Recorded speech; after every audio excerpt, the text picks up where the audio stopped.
Ça y est, le président a fini par trancher, profitant de la visite d'une usine de pompe à chaleur dans l'Ain.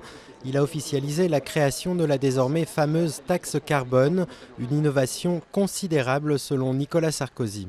Si je prends cette décision lourde, historique, c'est pour pousser au changement et accélérer les changements de comportement des Français face aux énergies fossiles.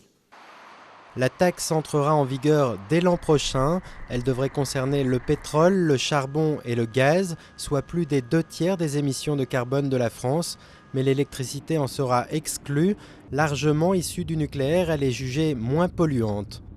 Fixée sur la base de 17 € la tonne de CO2, cette taxe devrait se traduire par une hausse de près de 4,5 centimes par litre de fioul et de gazole, 4 centimes par litre d'essence et environ 0,4 centimes par kilowatt de gaz.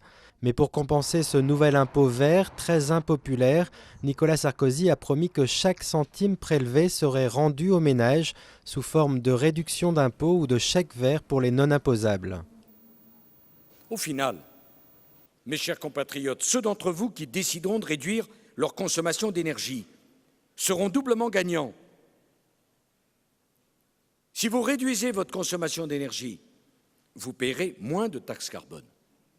Mais vous recevrez au titre de la compensation la même somme que si vous n'avez pas économisé.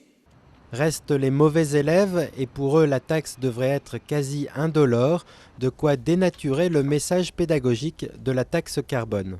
Le danger finalement, c'est que les ménages qui continuent à polluer, s'ils ont un chèque vert de toute façon tous les ans qui tombe, peuvent très bien se dire mais pourquoi je ne continuerai pas à polluer finalement, puisque de toute façon au niveau financier je m'y retrouve. Les défenseurs de l'environnement sont aussi nombreux à être déçus du faible montant retenu pour la taxe et de l'absence de précision sur sa progressivité. Selon eux, il sera dur d'atteindre l'objectif de diviser par 4 les émissions de gaz à effet de serre d'ici 2050.